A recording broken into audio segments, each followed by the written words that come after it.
Destierro de obispos y sacerdotes que den poder a los judíos. Este Santo Concilio Duodécimo de Toledo se ocupó una vez más de condenar a los obispos y clérigos que entraban en nocivas complicidades con los hebreos. Al efecto, en la ley 19ª aprobada por el canon 9º, ordena: y si algún obispo o sacerdote o diácono o clérigo o monje diera poder a algún judío para supervisar alguna cosa de la iglesia o para despachar asuntos de los cristianos, que pague de su hacienda la cantidad a que equivalgan aquellas cosas de la iglesia sobre las cuales le dio poder, y si no tuviere de dónde pagar, que sea desterrado, para que por eso se le castigue con la pena de la penitencia, y que aprenda y entienda su mala acción. Los prelados del concilio también aprobaron la legislación conducente a impedir que los cristianos de sangre judía aprovechasen los viajes de una población a otra para judaizar en secreto, al verse libres de la vigilancia de los clérigos del lugar donde radicaban. Así, la ley 20ª del mismo canon dice que Si fuere de un lugar a otro, debe ir a ver al obispo de aquel lugar, o al sacerdote, o al alcalde de esa tierra, y no se aparte de aquel sacerdote, para que el dicho sacerdote testimonie en verdad que se ha alejado de guardar los sábados y las costumbres y las pascuas de los judíos, para que otros como él no tengan modo, cuando vayan a otras tierras o lugares, de ocultar su error ni de esconderse en lugares ocultos, para perseverar en su error antiguo, y por eso recomendamos que guarden en aquellos días que estuvieren con los cristianos todas las leyes y preceptos de la cristiandad. Después sigue diciendo que si se excusaren aduciendo que han de ir de un lugar a otro, que no se vayan sin comisión o alguna tarea de los sacerdotes a quienes fueron a ver, hasta que pasen los sábados y sepan los sacerdotes con seguridad que ellos, los judíos, no los guardan, y escriba el sacerdote del lugar una carta de propia mano dirigida a los sacerdotes de los lugares por donde han de pasar aquellos judíos, para que ya no caiga sobre ellos sospecha ni engaño, tanto si residen en algún lugar como si andan viajando, y sean presionados para que hagan esto con derecho. Y si alguno de ellos no cumpliere esta orden nuestra, entonces el obispo del lugar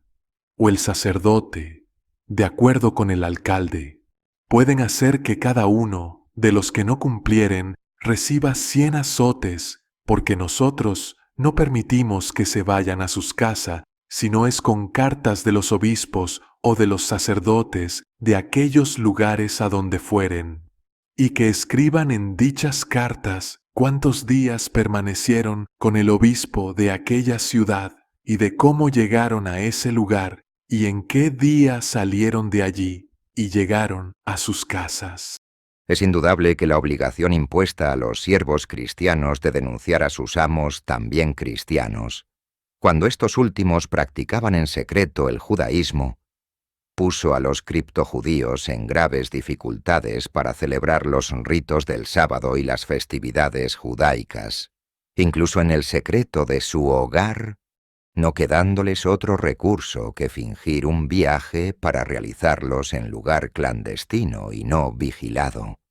Pero una vez descubiertas tales tretas, el Santo Concilio y el cristianísimo rey Hervigio buscaron los medios de controlar al detalle esos viajes de los criptojudíos, con el fin de evitar que con ellos siguieran practicando el judaísmo quienes oficialmente eran cristianos. A su vez, la ley 21ª completa lo anterior, renovando la antigua legislación, tendiente a obligar a los hebreos a ir con el obispo, clérigo, o a falta de ellos, con buenos cristianos del lugar. Los días de fiesta hebreos. Con el fin de que allegándose los judíos a ellos, es decir, a los cristianos, testimonien con verdad que son cristianos y que viven rectamente. El objeto era impedir que los cristianos de sangre judía tuvieran la menor posibilidad de observar los días hebreos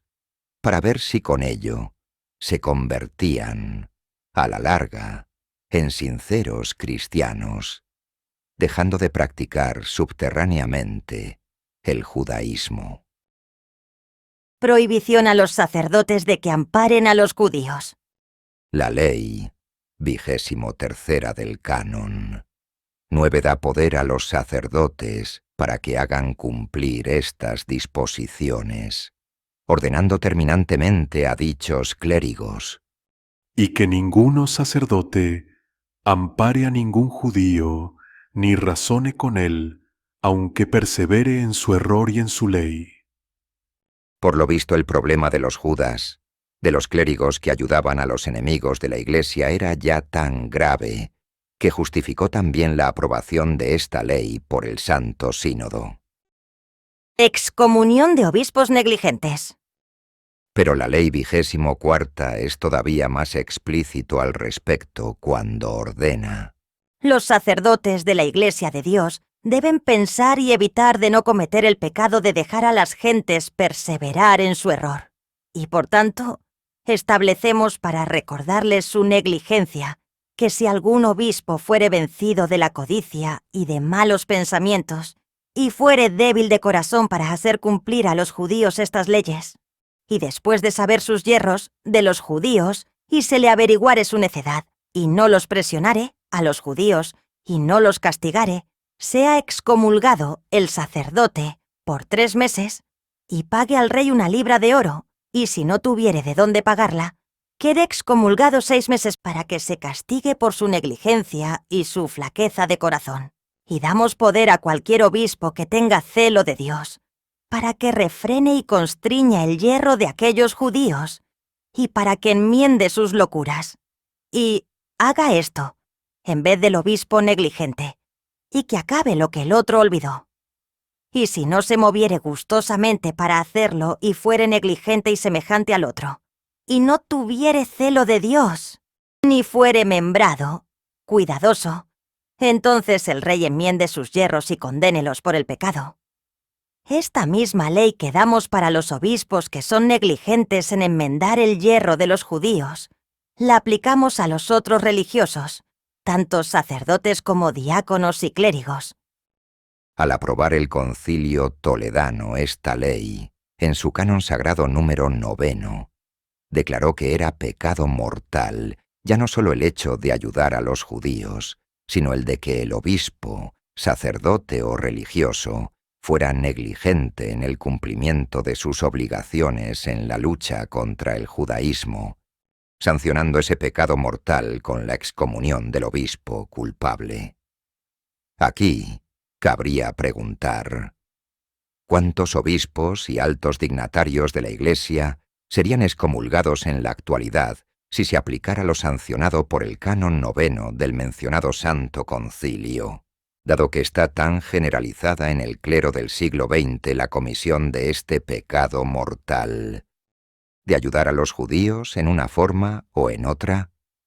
La ley 27ª establece algo muy importante al ordenar que la sinceridad del cristianismo en los católicos de origen judío sea comprobada no solamente por el testimonio de los obispos, sacerdotes o alcaldes del lugar, sino también por las acciones de dicho cristiano. No basta, por lo tanto, el que ellos aseguren que se convirtieron sinceramente, sino que es preciso que con hechos lo demuestren. Esta ley se ocupa, en forma muy rigurosa, de aquellos cristianos que, habiendo sido descubiertos como criptojudíos, ya hayan sido perdonados por haber demostrado con palabras y obras su arrepentimiento, para luego ser descubiertos de nuevo practicando el judaísmo. Para estos reincidentes, dice la citada ley: que no merezcan jamás ser perdonados y sufran lo que merecen, ya sea pena de muerte o bien otra que sea menor, pero sin ninguna palabra falla y sin ninguna piedad de ninguna índole.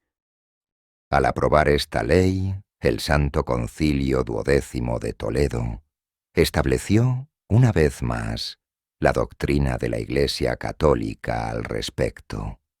ya que una cosa es que Dios nuestro Señor esté dispuesto a perdonar a todo pecador antes de la muerte,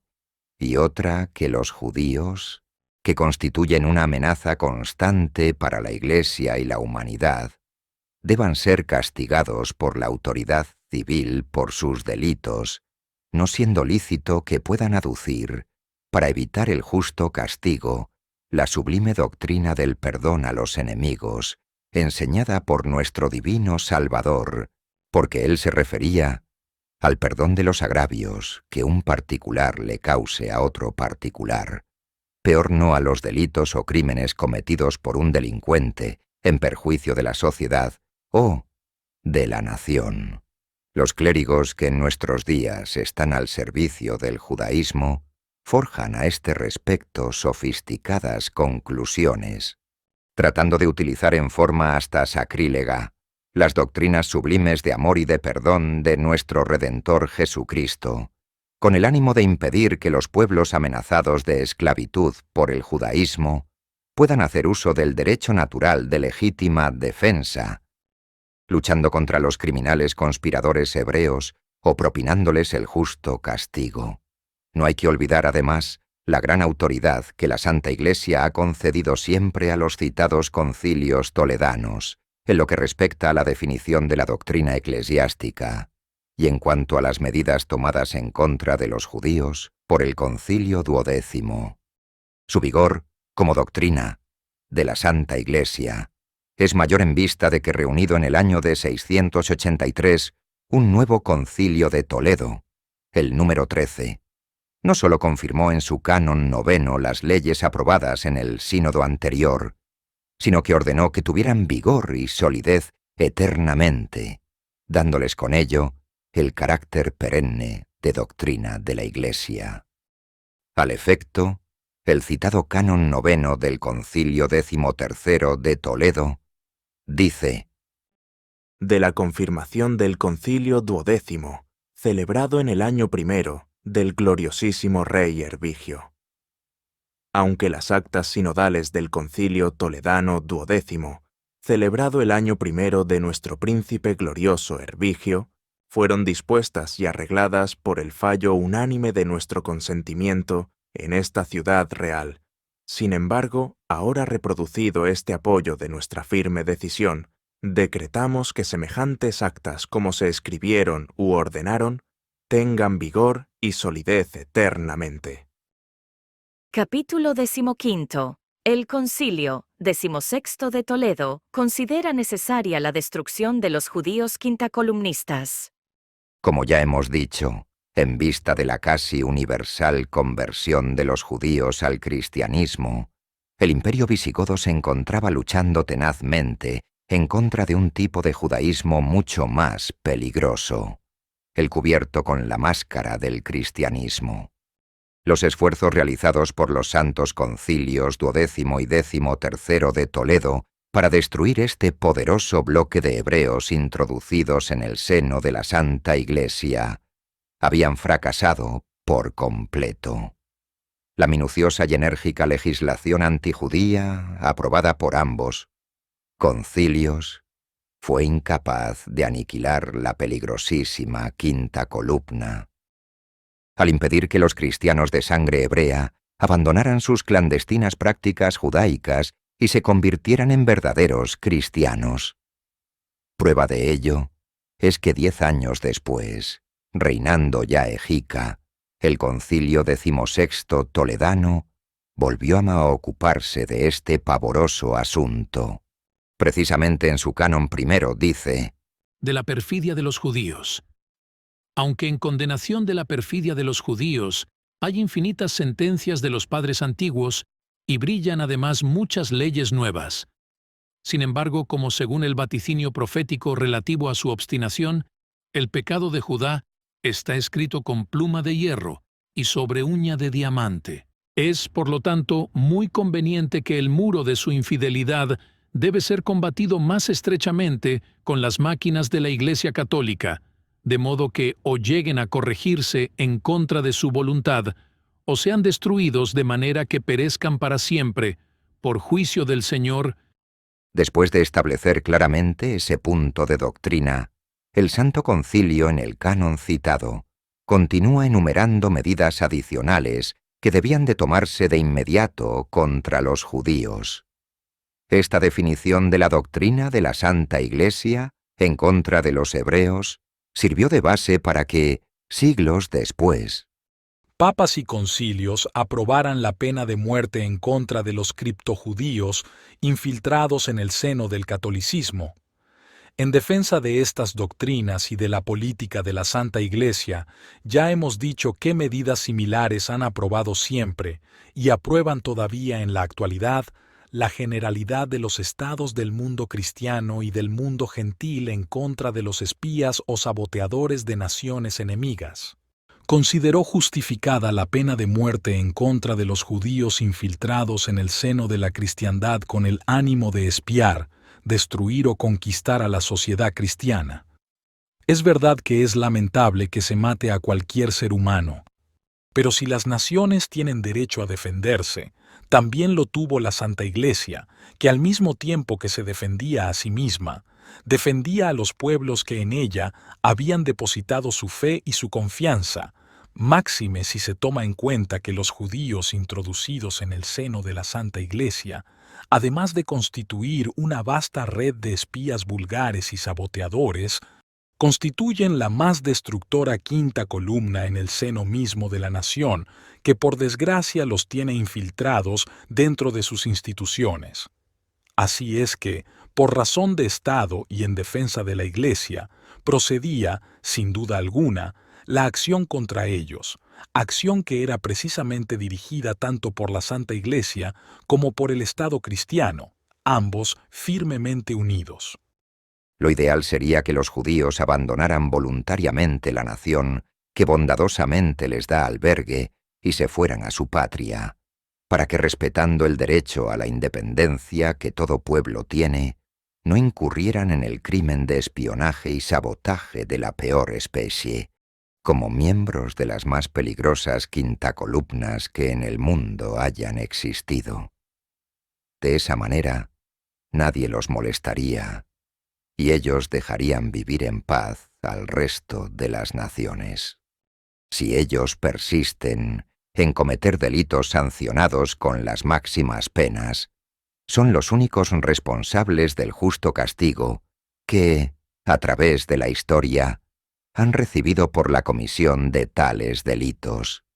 Sobre todo, ahora que tienen territorio propio que les fue asignado en la Unión Soviética y también en el Estado de Israel. Durante los siglos que no tuvieron patria, debieron haberse resignado a permanecer como el resto de los inmigrantes, viviendo en paz y respetando los derechos del pueblo que les dio albergue y de la religión que éste profesaba. De esta forma, nada les hubiera ocurrido. Lejos de hacer tal cosa, traicionaron a las naciones que les dieron hospitalidad, trataron de conquistarlas, robarlas o destruirlas, e hicieron todo lo posible por aniquilar al cristianismo desde su nacimiento. Se infiltraron en su seno, tratando de desintegrarlo por dentro mediante herejías. Impulsaron y fomentaron las sangrientas persecuciones romanas, provocando con sus crímenes la repulsa universal, así como una reacción defensiva, no sólo de la Santa Iglesia y de los pueblos cristianos, sino también del Islam y de los pueblos a él sujetos. Los propios judíos, con su criminal, ingrata y traidora manera de proceder, fueron los que provocaron las sangrientas represiones organizadas contra ellos por los pueblos amenazados, ejercitando estos últimos su derecho de legítima defensa. Se lamentan de esas represiones, pero ocultan por completo las causas que las motivaron. Es como si los romanos, cuando pretendieron conquistar las Galias, al sufrir en la lucha millares de muertes, hubieran tenido el cinismo de acusar a los galos agredidos de ser asesinados y perseguidores de romanos. O como si los japoneses en la guerra pasada, cuando se lanzaron a conquistar China, sufriendo cientos de miles de bajas,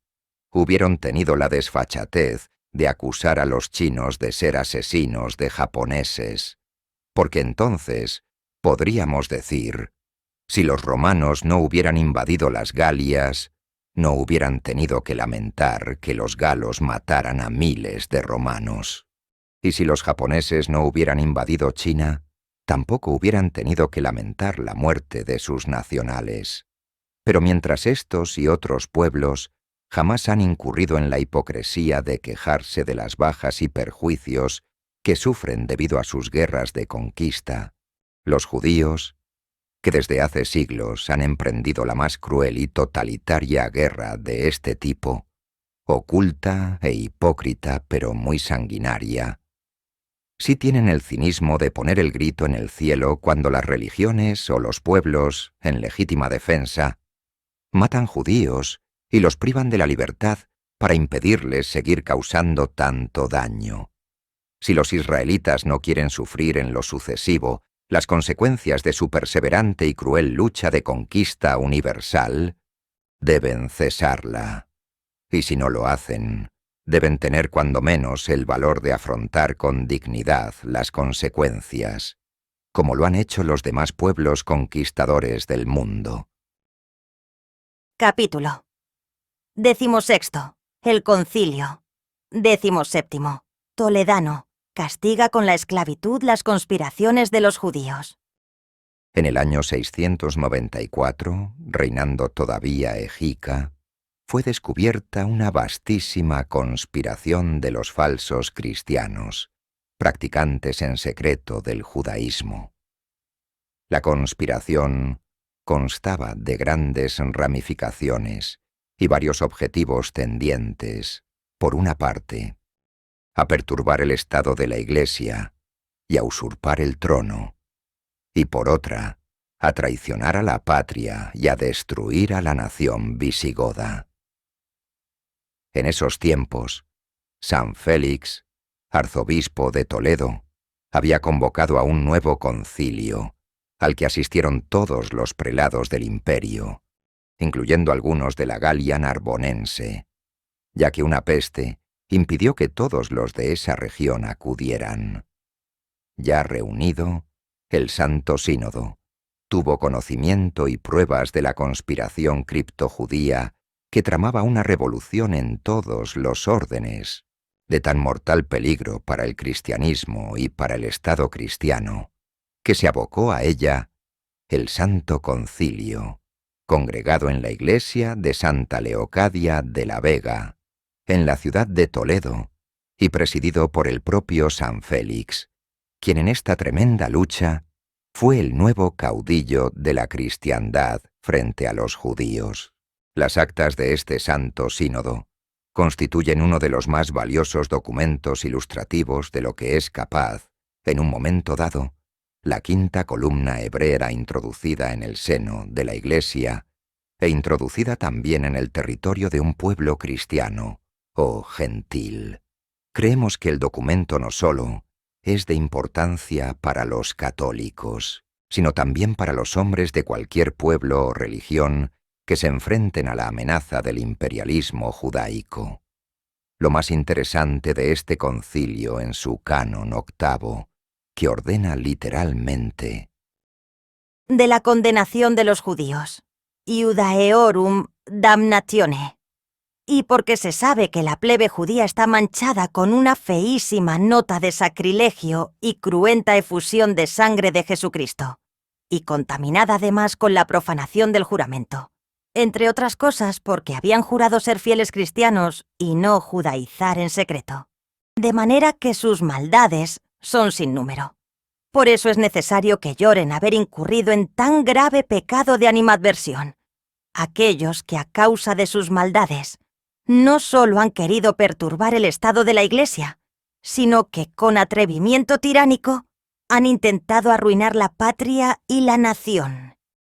Tanto que, alegrándose por creer que había ya llegado su tiempo, han causado diversos estragos a los católicos. por cuyo motivo la presunción cruel y estupenda debe extirparse con un suplicio más cruel. De manera que el juicio debe ser contra ellos tanto más severo, cuanto en todas partes se castiga lo que se sabe haber sido definido perversamente. Caminando en este santo concilio con toda cautela, por la senda de otras causas, llegó a nuestros oídos la conspiración de los mismos, de manera que no solo en contra de su promesa, por la observancia de sus sectas, mancharon la túnica de la fe, con que les había vestido la Santa Madre Iglesia al darles el agua del sagrado bautismo,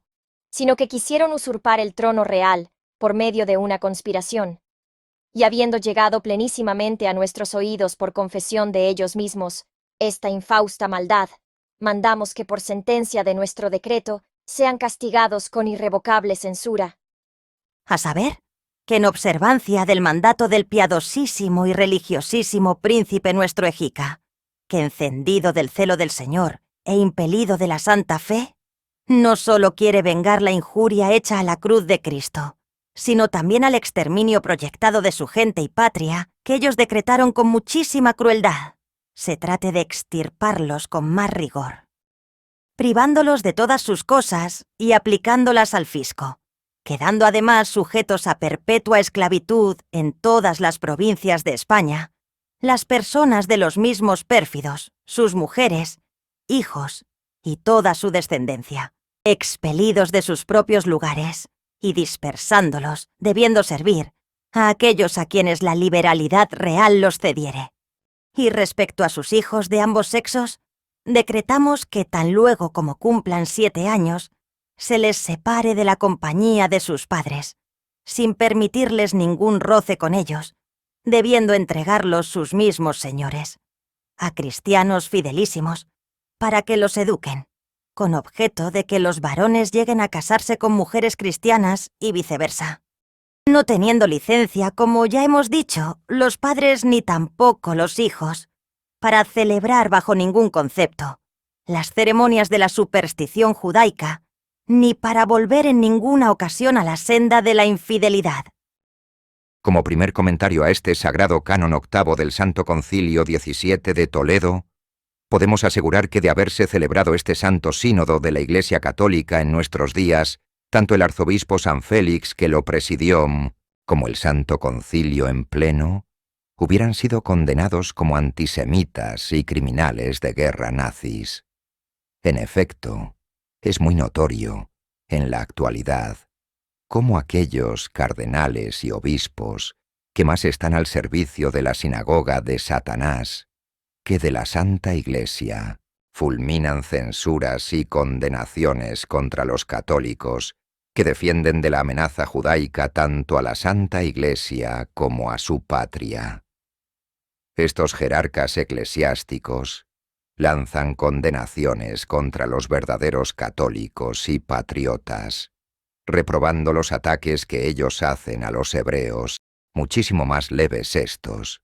sin embargo que los que les lanza el Sagrado Concilio, presidido por un tan preclaro santo canonizado por la Iglesia, como lo fue San Félix, arzobispo de Toledo. Por otra parte, la peligrosa conspiración que los conversos del judaísmo y sus descendientes organizaron demuestra la forma en que los falsos cristianos, criptojudíos, habían podido burlar con éxito toda la legislación promulgada contra ellos por los concilios anteriores, sintiéndose con fuerzas suficientes para realizar una conspiración de tan vastas proporciones. Ante la magnitud del peligro, tanto la Santa Iglesia como el Estado cristiano se aprestaron a la defensa, recurriendo a las medidas extremas de reducir a todos los judíos a la esclavitud y arrancarles a sus hijos a los 7 años de edad, para que, apartados de sus padres y recibiendo educación cristiana, fueran liberados de toda posibilidad de ser atraídos a las organizaciones del judaísmo clandestino. Sin duda, se pretendía evitar con esto que el judaísmo se transmitiera de padres a hijos, aunque los padres siguieran judaizando en secreto, y en esa forma lograr que en la siguiente generación quedara destruida la quinta columna de falsos cristianos adheridos en secreto a la sinagoga de Satanás. El hecho de obligar a esos niños de la nueva generación, al llegar a mayores, a casarse con buenos cristianos o cristianas, tenía indudablemente por móvil establecer una garantía más para que en la tercera generación quedara completamente aniquilada la mencionada quinta columna, y los descendientes de los hebreos se convirtieran en cristianos sinceros. Sin embargo, como después veremos, este tipo de intentos fracasaron, ya que judíos clandestinos no identificados pudieron siempre iniciar secretamente en el judaísmo a los niños cristianos de sangre judía. Por otra parte, la gran habilidad de los hebreos para la intriga trastornó todos los planes del Santo Concilio e hizo fracasar, una vez más, las medidas extremas que tomaron la Santa Iglesia y la muy cristiana monarquía visigoda con el fin de defenderse de la amenaza judía. Hay un dato interesantísimo en las actas de este Santo Concilio, en donde se pone de manifiesto que ya en esos remotos tiempos, es decir, hace casi 1200 años, habían estallado varias rebeliones hebreas contra los reyes cristianos, hecho que hace constar el rey Egica en su pliego al Santo Sínodo cuando manifiesta que en algunas partes del mundo se rebelaron, los hebreos, contra sus príncipes cristianos, y que muchos perecieron a manos de estos por justo juicio de Dios. es evidente que, en estas rebeliones contra los príncipes cristianos, solo pudieron obtener buenos resultados los hebreos, cuando, después de una experiencia de siglos, comprendiendo que para realizar las rebeliones con éxito, tendrían que convertir en sus aliados inconscientes a los propios pueblos cristianos, para lo cual los agitadores israelitas, cubiertos como de costumbre con la máscara del cristianismo, tendrían que aparecer como redentores de dichos pueblos y organizadores de movimientos liberales y democráticos, ofreciendo a las AMSAs de la población la seductora promesa de que se gobernarían ellas mismas, librándose del yugo de los monarcas. Hay que tener presente que los terribles castigos aprobados contra los conspiradores criptojudíos por el Concilio XVII se aplicaron en todos los dominios del Imperio Gótico, con excepción de la Galia Narbonense, asolada por mortal epidemia y por otras causas. Se encontraba, según lo aclara el pliego del soberano, Casi despoblada. Por eso se permitiría vivir allí a los judíos como antes, con todas sus cosas, sujetos al duque de aquella misma tierra para que aprovechen a las públicas debilidades. Es, pues, muy posible que el referido duque de la Galia Gótica haya ejercido presión para lograr que se dejara a los hebreos de su región, libres de los castigos acordados por el Santo Concilio contra los del resto del imperio, lo que no solamente salvó a esos falsos cristianos, sino que provocó la fuga de muchos otros de las regiones afectadas hacia la Galia Narbonense, huyendo de la amenaza de esclavitud y demás castigos contra ellos decretados. Con esto empezó a crecer el porcentaje de la población criptojudía en el mediodía de Francia, hasta llegar a convertirse en una segunda, Judea. Es cierto que esa tolerancia en la Galia Narbonense se sujetó a la condición de que los protegidos se convirtieran en sinceros cristianos y se abstuvieran de practicar en secreto el judaísmo, so pena, en caso contrario, de incurrir en las fuertes sanciones aprobadas por el Santo Sínodo. Pero como pudo comprobarse en siglos posteriores, lejos de abandonar su judaísmo esos falsos cristianos, lo tornaron tan hermético que el mediodía de Francia se hizo famoso durante la Edad Media por estar convertido en el más peligroso nido de judíos clandestinos, cubiertos habilísimamente con la máscara de un tan aparente como insincero cristianismo, estableciendo en esa región el verdadero cuartel general de las más destructoras herejías revolucionarias, las cuales estuvieron a punto de aniquilar a la Iglesia y a la cristiandad entera, en los siglos del medievo. Esto muestra con toda claridad los resultados desastrosos que se obtienen al tener contemplaciones y benevolencias con un enemigo tan tenaz y perverso como es el judaísmo. La rebelión judía contra el rey, a que aluden las citadas actas sinodales, y que fue sofocada a tiempo con todo rigor por Egica y por las enérgicas sanciones del Concilio XVII de Toledo, fue algo de tan grandes proporciones que estuvo a punto de aniquilar al Estado cristiano y sustituirlo por un Estado judío. Para comprender esto, es necesario que examinemos algunos antecedentes. El escritor católico, don Ricardo C. Albanés, hablando de la situación de los hebreos en la monarquía visigoda, dice al respecto: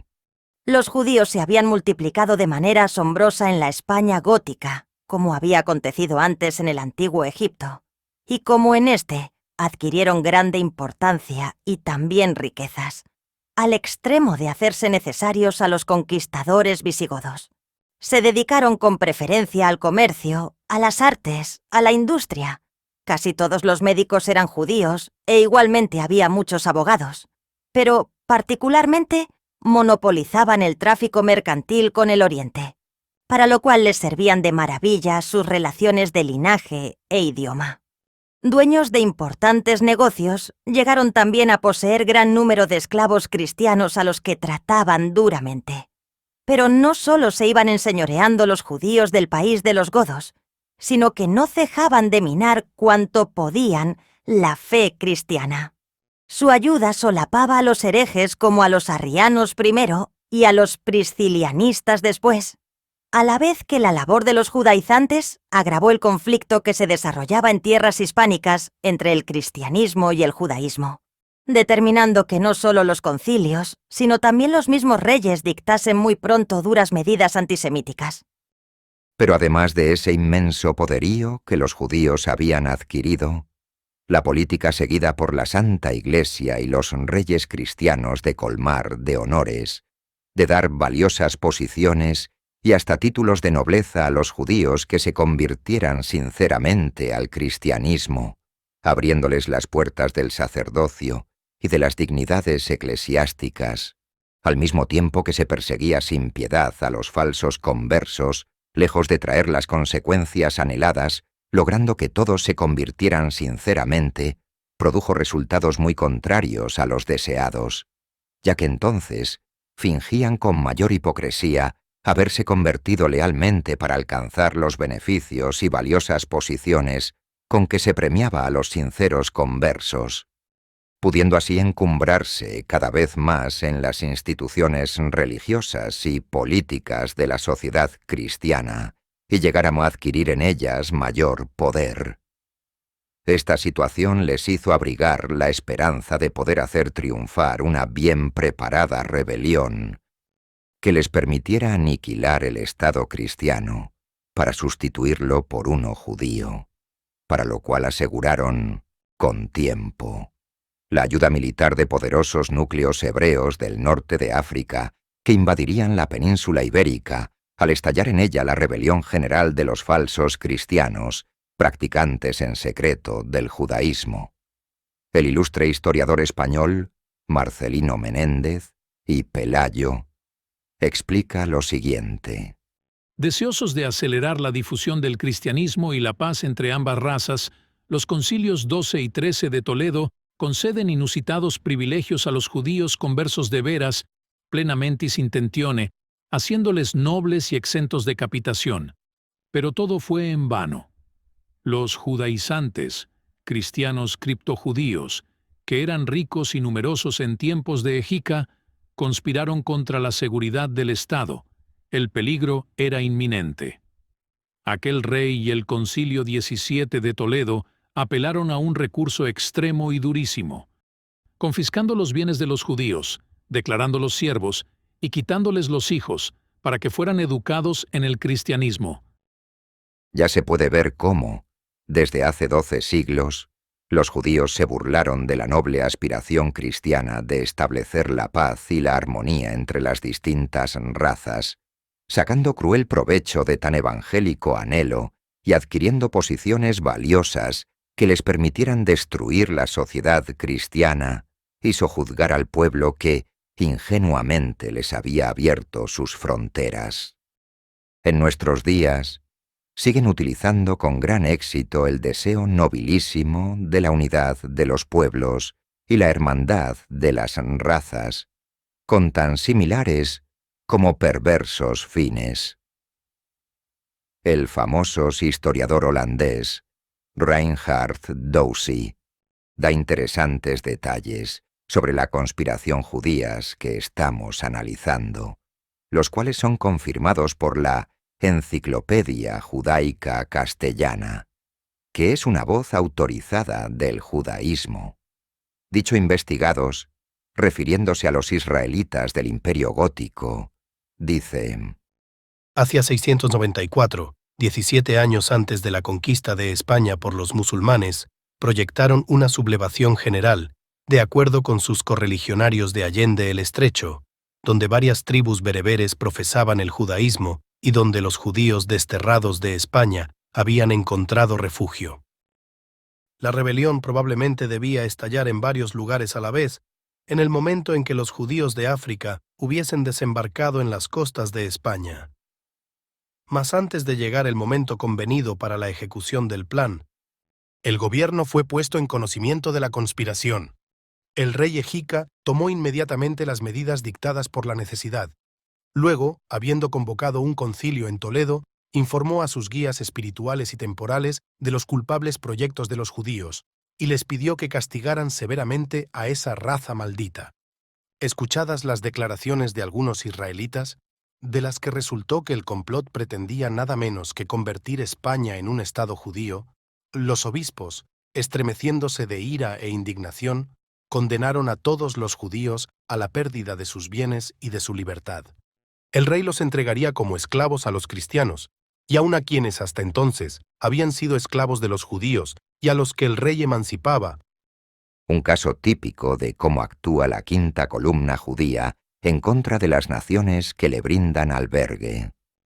Capítulo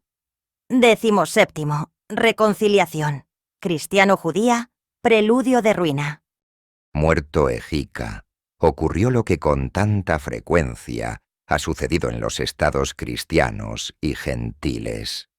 Los nuevos gobernantes olvidan el arte de continuar la sabia política de sus antecesores y tratan de hacer toda clase de innovaciones, que en poco tiempo destruyen la labor de años de trabajo concienzudo, fruto de la experiencia. Una de las causas de la superioridad política de las instituciones judías, comparadas con las nuestras, ha sido la de haber sabido continuar, a través de siglos, una política uniforme y definida contra los que consideran sus enemigos, es decir, contra el resto de la humanidad. En cambio, ni nosotros los cristianos, ni los musulmanes y demás gentiles,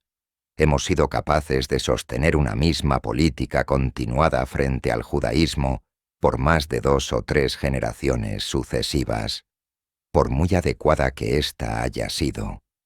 y aunque haya estado inspirada en el más elemental derecho de propia defensa. Witiza, hijo de Egica, que fue llamado al trono al morir éste, empezó por desbaratar todo lo que había hecho su padre, tanto lo bueno como lo malo. Hombre de violentas pasiones, muy dado a los placeres mundanos pero con buenas intenciones durante los primeros tiempos de su reinado, subió al trono con el magnífico deseo de perdonar a todos los enemigos de su padre y de lograr la unidad de sus súbditos. La crónica del Pacense nos muestra a Witiza como un individuo conciliador, amante de reparar injusticias pasadas, llegando al extremo de hacer quemar los documentos falsificados en favor del erario. Los falsos cristianos, sometidos a la sazón a dura esclavitud después de fracasada su monstruosa conspiración, vieron en las intenciones conciliadoras y en el justo anhelo de unificación del reino que inspiraban Witiza, el medio de librarse del tremendo castigo y de recordar su perdida influencia y obtener de él una disposición que los librara de la pesada servidumbre y los elevara, por el momento, a un rango de igualdad con los demás súbditos. Como otros, Witiza cayó en la trampa. Creyó que la solución del problema judío radicaba en la reconciliación cristiano-judía, la cual pondría fin a una larga lucha de siglos y consolidaría la paz interna del imperio, bajo las bases de respeto mutuo, igualdad de derechos, mayor comprensión y hasta convivencia fraternal y amistosa entre cristianos e israelitas, lo que ahora llaman los hebreos y sus agentes en el clero fraternidad judeo-cristiana. Una reconciliación de este tipo puede ser una solución magnífica y deseable, pero solo es posible cuando las dos partes la desean verdaderamente. Mas cuando una de ellas obra de buena fe y en aras de la reconciliación renuncia a su legítima defensa, destruye sus armas defensivas y se queda inerme, confiando en la buena fe de la otra parte, mientras ésta, en cambio, nada más aprovecha la generosa actitud de su antiguo adversario para buscar el momento para darle la puñalada mortal. Entonces, la supuesta reconciliación, la naciente y falsa fraternidad, es sólo preludio de muerte, o cuando menos, de ruina. Eso es lo que ha ocurrido en todos los casos en que cristianos y gentiles, engañados por las hábiles maniobras diplomáticas de los judíos, han creído en la amistad y lealtad de éstos o en la reconciliación cristiano-israelita,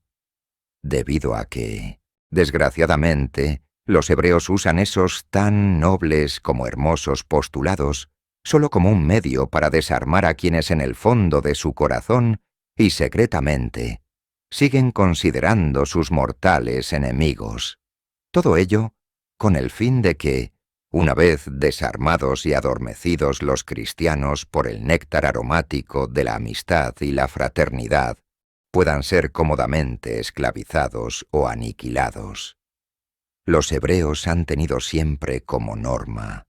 cuando están débiles o amenazados peligrosamente, fingirse amigos de sus enemigos para poderlos dominar más fácilmente.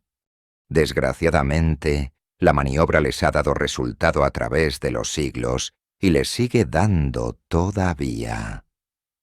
La diplomacia hebrea es clásica. Pintan con negros colores las persecuciones, las servidumbres o las matanzas de que fueron víctimas para mover a compasión. Ocultan, sin embargo, con todo cuidado, los motivos que ellos mismos dieron para provocar tales persecuciones. Una vez que logran inspirar compasión, tratan de convertirla hábilmente en simpatía, para después luchar sin descanso para obtener toda clase de ventajas al amparo de tales sentimientos. Esa compasión y simpatía son las que siempre tienden a destruir las defensas que contra ellos hayan levantado los jerarcas religiosos y civiles, cristianos o gentiles, y son asimismo las que facilitan a los judíos sus planes de dominio sobre el infeliz Estado, que en aras de esa compasión o de la reconciliación cristiano-judía, destruye ingenuamente las murallas que habían levantado gobernantes anteriores para defenderlo de la conquista judaica. A medida que los hebreos adquieren mayor influencia en el país que les brinda hospitalidad, al amparo de estas maniobras, se van convirtiendo, de perseguidos en perseguidores implacables de los verdaderos patriotas que intentan defender a la religión o a su país contra la acción dominadora o destructora de los extranjeros indeseables, hasta que los israelitas logran el dominio del Estado cristiano o gentil, o su destrucción, si así lo tienen planeado. no fue otra cosa lo que ocurrió durante el reinado de Witiza. Primero, los hebreos lograron moverlo a compasión e inspirarle simpatía, logrando que los librara de la dura servidumbre decretada sobre ellos por el Concilio XVII de Toledo y por el rey Egica, quienes la promulgaron como defensa en contra de los judaicos planes de conquista. Las defensas que la Santa Iglesia y la monarquía visigoda habían creado para protegerse del imperialismo judaico fueron, por lo tanto, demolidas. Witiza los elevó fraternalmente a la misma categoría de los cristianos. Incluso, cuando los hebreos se ganaron la simpatía del monarca, éste los amparó y protegió, llegando hasta otorgarles mayores honores que los otorgados a las iglesias y a los prelados. Todo esto nos lo demuestran las célebres crónicas del siglo XIII, de Rebus Hispaniae, de Rodrigo Jiménez de Rada, arzobispo de Toledo, y el cronicón del obispo Lucas de Tui, Lucas Tudensis. Como se ve, los hebreos lograron colocarse en posición superior a la de las iglesias y prelados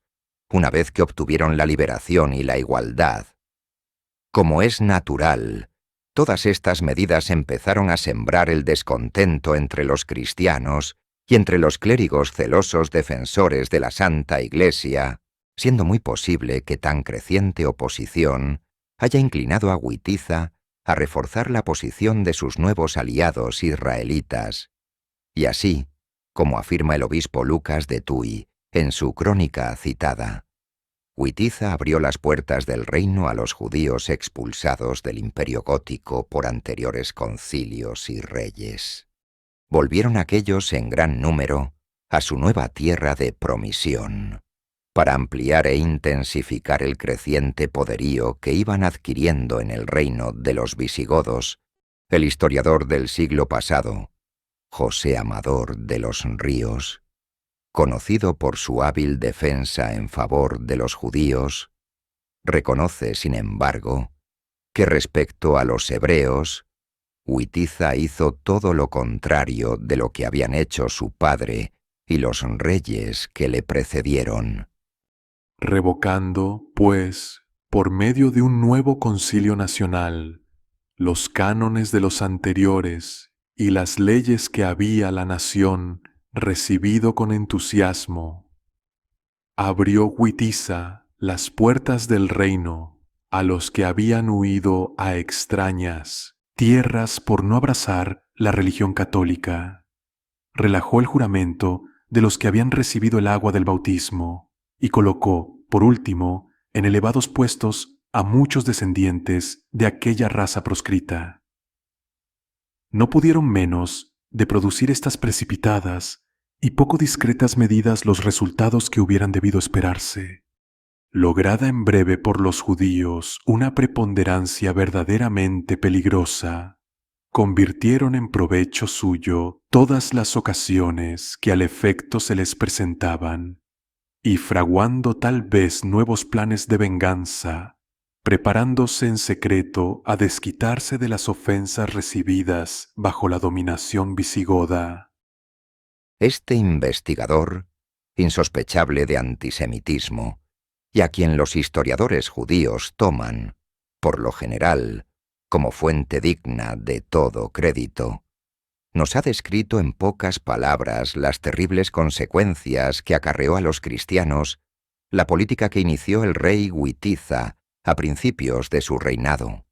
con el señuelo de libertar a los hebreos oprimidos y de lograr después la reconciliación cristiano-judía y la pacificación de ambos pueblos. El padre jesuita Juan de Mariana, historiador del siglo XVI, dice lo siguiente respecto del tremendo cambio operado en Witiza. Verdad es que al principio Witiza dio muestra de buen príncipe, de querer volver por la inocencia y reprimir la maldad. Alzó el destierro a los que su padre tenía fuera de sus casas, y para que el beneficio fuese más colmado, los restituyó en todas sus haciendas, honras y cargos. Además de esto, hizo quemar los papeles y procesos para que no quedase memoria de los delitos e infamias que les achacaron y por los cuales fueron condenados en aquella revuelta de tiempos. Buenos principios eran estos, si continuara, y adelante no se trocara del todo y mudara. Es muy difícil refrenar la edad deleznable y el poder con la razón, virtud y templanza. El primer escalón para desbaratarle fue entregarse a los aduladores. Sigue el historiador jesuita, narrando todas las torpezas cometidas por Witiza, y que hizo aprobar por ese conciliábulo de que habla Amador de los Ríos. Es curioso el comentario que hace el padre Mariana con respecto a las leyes que permitieron a los hebreos públicos regresar a España, señalando al efecto: en particular contra lo que por leyes antiguas estaba dispuesto, se dio libertad a los judíos para que volviesen y morasen en España. Desde entonces se comenzó a revolver todo y a despeñarse. es muy natural que todo haya comenzado a revolverse y a despeñarse con la entrega a los judíos de puestos de gobierno y con el retorno de los hebreos expulsados. Esto es lo que ha ocurrido casi siempre, a través de la historia, cuando los cristianos y los gentiles, en forma generosa, han tendido la mano de la amistad a los judíos dándoles influencia y poder, ya que lejos de agradecer los israelitas estos gestos de magnanimidad, lo han revuelto todo y lo han lanzado al despeñadero, usando la atinada frase del padre Mariana. El historiador católico, Ricardo C. Albanés, describe el cambio operado en Witiza de la siguiente manera. La energía de Égica había sabido tener a raya la rebeldía de los judíos y las intentonas muslímicas, pero su hijo y sucesor, Witiza, 700-710, tras de un breve período en que siguió una conducta loable, se transformó en un monarca despótico y profundamente vicioso, echándose en brazos de los judíos, otorgándoles honores y cargos públicos. Con respecto a la corrupción lamentable de Witiza, la valiosa crónica del siglo IX, conocida como Cronicon Moisiacense, hace una impresionante descripción del negro fango de vicios en que se sumiera Witiza y su corte, quien llegó al extremo de tener un harem en su palacio, y para dar valor legal a esta situación, estableció la poligamia en su reino, permitiendo incluso a los clérigos tener varias esposas, con escándalo general de toda la cristiandad. Este hecho está también narrado por el Cronicón de Sebastián, obispo de Salamanca, que además afirma que Witiza hostilizó en forma rabiosa a los clérigos que se oponían a sus desvaríos, llegando al extremo de disolver concilios e impedir por la fuerza que los sagrados cánones vigentes fueran ejecutados, colocándose en abierta rebeldía contra la Santa Iglesia. Pero Witiza no solo disolvió un concilio que lo condenaba, sino que por medio de los clérigos que los seguían incondicionalmente, convocó otro que, según narran el ilustrísimo obispo Lucas de Tuy en su crónica medieval, el famoso historiador jesuita Juan de Mariana y otros no menos ilustres cronistas e historiadores, se reunió en Toledo, en la iglesia de San Pedro y San Pablo del Arrabal, donde a la sazón se encontraba un convento de monjas de San Benito. Dicho concilio aprobó tales aberraciones en contra de la doctrina tradicional de la Iglesia, y al hacerlo, se tornó en verdadero conciliábulo, cuyos cánones carecieron de toda legalidad.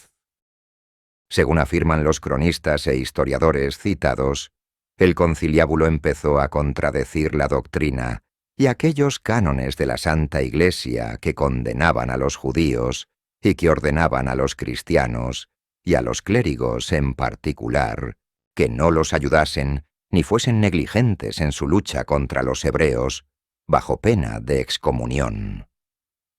El conciliábulo, contradiciendo lo anterior,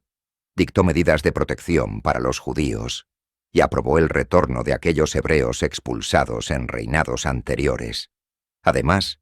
suprimió la monogamia y estableció la poligamia, permitiendo incluso a los clérigos tener no solo una, sino varias esposas. Las actas del conciliábulo, que fue convocado con el carácter de Concilio 18 de Toledo, se perdieron. Solo se tiene noticia de algunos de los asuntos allí aprobados a través de las crónicas mencionadas. Algunos cronistas medievales llegan a asegurar que, enfurecido Witiza porque el Papa no aprobó sus desafueros, negó obediencia al pontífice, provocando escandaloso cisma, y que para dar fuerza a tal separación, ésta fue aprobada por el citado conciliábulo. La persecución en contra de los clérigos fieles a la Santa Iglesia fue tan dura que muchos, por cobardía o espíritu acomodaticio, llegaron a doblegarse al tirano. El padre Mariana, por ejemplo, consigna lo siguiente. Era por este tiempo arzobispo de Toledo Gunderico, sucesor de Félix, persona de grandes prendas y partes, si tuviera el valor y ánimo para contrastar a males tan grandes, que hay personas a quienes, aunque desplace la maldad, no tienen bastante ánimo para hacer rostro al que la comete. Quedaban otros sí algunos sacerdotes, que como por la memoria del tiempo pasado se mantuviesen en su puridad, no aprobaban los desórdenes de Witiza. A estos él persiguió y afligió de todas maneras hasta rendillos a su voluntad, como lo hizo con Cinderedo, sucesor de Gunderico, que se acomodó con los tiempos y se sujetó al rey en tanto grado que vino que Opas, hermano de Witiza, o como otros dicen hijo, de la iglesia de Sevilla, cuyo arzobispo era, fuese trasladado a Toledo, de que resultó otro nuevo desorden encadenado de los demás, que hubiese juntamente 2 prelados en aquella ciudad contra lo que disponen las leyes eclesiásticas. En este, como en muchos otros casos, la compasión hacia los hebreos, convertida luego en simpatía, y el filosemitismo disfrazado de pretendida reconciliación o fraternidad cristiano-judía, permitió a los israelitas libertarse primero de la servidumbre y luego apoderarse del ánimo del monarca que quedó sujeto a su influencia, con la que lograron encumbrarse a los puestos de gobierno. En esta, como en otras ocasiones, coincidieron estos hechos con la desorganización y corrupción del Estado cristiano, el encumbramiento de los malos y la persecución de los defensores de la Iglesia y su nación. Por desgracia, en tiempos de Witiza faltó un San Atanasio, un San Juan Crisóstomo o un San Félix que salvaran la situación. Por el contrario, los arzobispos y obispos, más deseosos de vivir cómodamente que de cumplir con su deber, acabaron por someterse al tirano, acomodándose con los tiempos.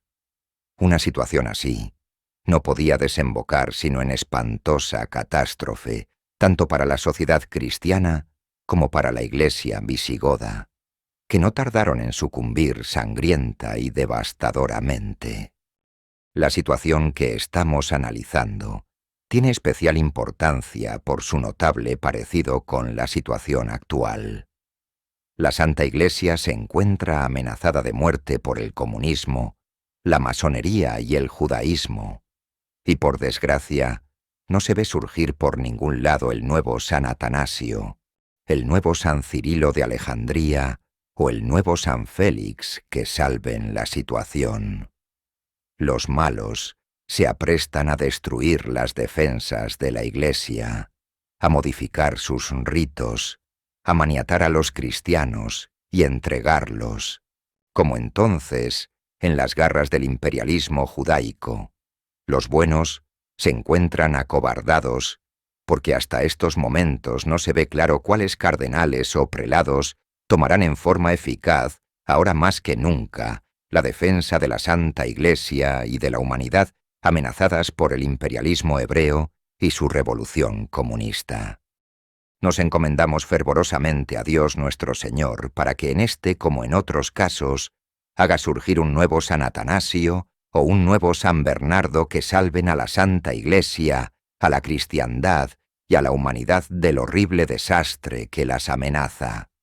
Los altos jerarcas de la Iglesia deben tener presente que si por acomodarse al tiempo claudican como claudicó el alto clero de los tiempos de Witiza, serán tan responsables como los propios israelitas. Serán tan culpables como lo fueron en gran parte esos prelados y clérigos que en los últimos días del Imperio visigodo facilitaron con su cobardía y su posición acomodaticia la cruel destrucción que luego sobrevino a la cristiandad en los confines del ferozmente aniquilado imperio, destrucción realizada por los musulmanes con la ayuda eficaz y decisiva de la quinta columna judía.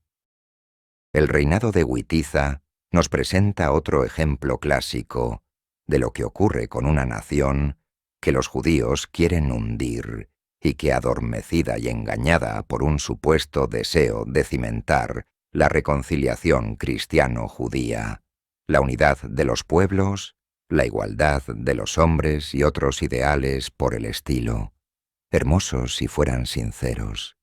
comete el error de permitir que los israelitas escalen posiciones elevadas en la nación que planean arruinar o conquistar.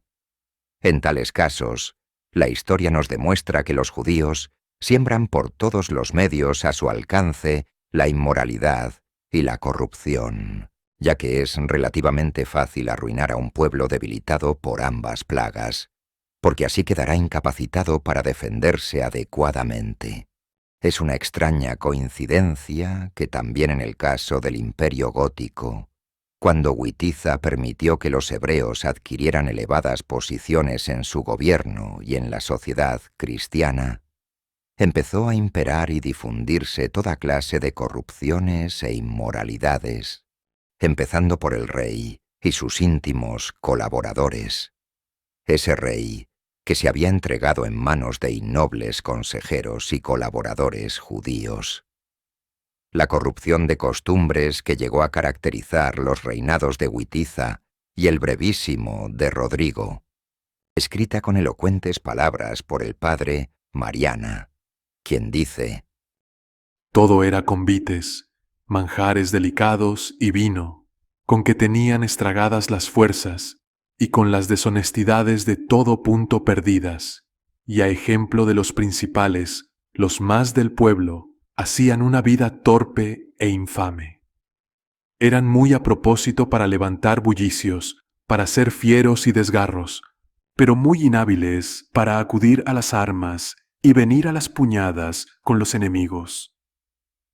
Finalmente el imperio, y señorío ganado por valor y esfuerzo, se perdió por la abundancia y deleites que de ordinario le acompañan. Todo aquel vigor y esfuerzo, con que tan grandes cosas en guerra y en paz acabaron, los vicios le apagaron, y juntamente desbarataron toda la disciplina militar, de suerte que pudiera hallar cosa en aquel tiempo más estragada que las costumbres de España, ni gente más curiosa en buscar todo género de regalo. El comentario que hace a estos renglones el diligente historiador José Amador de los Ríos es también interesante. Imposible parece leer estas líneas que trasladamos de un historiador muy digno de respeto, sin lograr el convencimiento de que un pueblo venido a tal estado se hallaba al borde de una gran catástrofe. Ningún sentimiento noble y generoso había logrado sobrenadar en tan deshecha borrasca. Todo era escarnecido y envuelto en el más afrentoso vilipendio. Aquellos crímenes, aquellas aberraciones, habían menester de grandes expiaciones y castigos, y no corrieron muchos años sin que los campos de placer humearan con la sangre visigoda, y sin que el fuego musulmán devorase los palacios que había levantado la molicie de los descendientes de Ataulfo, sin que los campos de placer humearan con la sangre visigoda, y sin que el fuego musulmán devorase los palacios que había levantado la molicie de los descendientes de Ataulfo, urge hacer hincapié en dos significativas coincidencias. Primera, no había en esos tiempos en la cristiandad sociedad más estragada por la corrupción que la del imperio godo, hecho que coincide con la circunstancia de que tampoco había en la cristiandad reino en que los judíos hubiesen adquirido tanta influencia, ya que los demás, fieles a las doctrinas tradicionales de la Iglesia, seguían luchando en mayor o menor grado en contra del judaísmo. Segunda, tal estado de corrupción vino precisamente cuando los judíos, liberados de las cadenas que les impedían hacer el mal, lograron encumbrarse a posiciones elevadas en la sociedad visigoda. Después de 1200 años de ocurridos estos hechos, los sistemas judíos siguen siendo en esencia los mismos. Quieren aniquilar el poderío de Estados Unidos, de Inglaterra y de otros estados occidentales, y están sembrando en ellos la corrupción y la inmoralidad. Son muchos los escritores patriotas que han denunciado a los judíos como los principales agentes en la trata de blancas, en el comercio de drogas, en la difusión del teatro y cine pornográfico y deprimente. Cosas todas que están causando estragos en la juventud norteamericana, británica, francesa y de otros países, cuyo hundimiento está decretado por el judaísmo. Como podrá verse, los sistemas poco han cambiado en 1200 años. Capítulo 18. Los judíos traicionan a sus más fieles amigos. Witiza, echado en brazos de los hebreos y rodeado de consejeros israelitas, llegó al colmo de los desatinos en una política que se nos antoja suicida. Mandó convertir las armas en arados y demoler las murallas de muchas ciudades con sus poderosas fortificaciones que habrían dificultado enormemente la invasión musulmana, según unos, so pretexto de su amor a la paz, y según otros, para poder reprimir más fácilmente a los opositores de su absurda política que cada día crecían en número y fuerza. Mientras, los judíos, traicionando a su leal amigo Witiza, estaban instigando la invasión musulmana a España desde el norte de África, con el fin de aniquilar para siempre al Estado cristiano y de ser posible a toda la cristiandad europea. El arzobispo Rodrigo de Toledo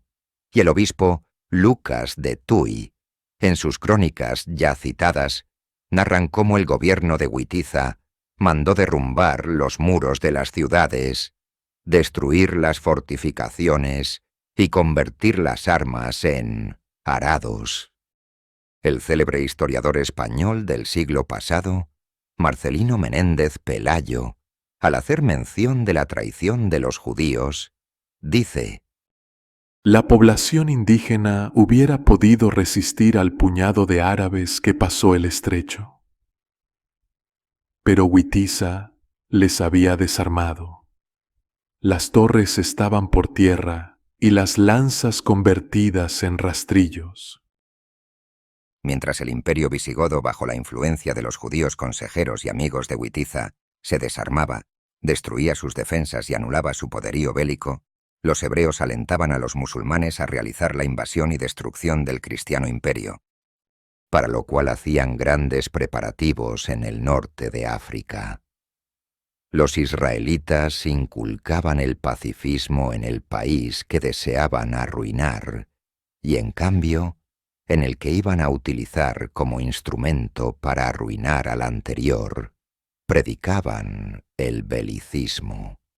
táctica judaica clásica, utilizada a través de los siglos en diversos países y que en la actualidad practican con toda la perfección que les permite una experiencia de varios siglos. Es curioso notar que los hebreos en la actualidad predican el pacifismo y el desarme en el mundo libre, ya sea directamente o por medio de las organizaciones masónicas, teosóficas, partidos socialistas, comunistas, infiltraciones secretas que tienen en las diversas iglesias cristianas,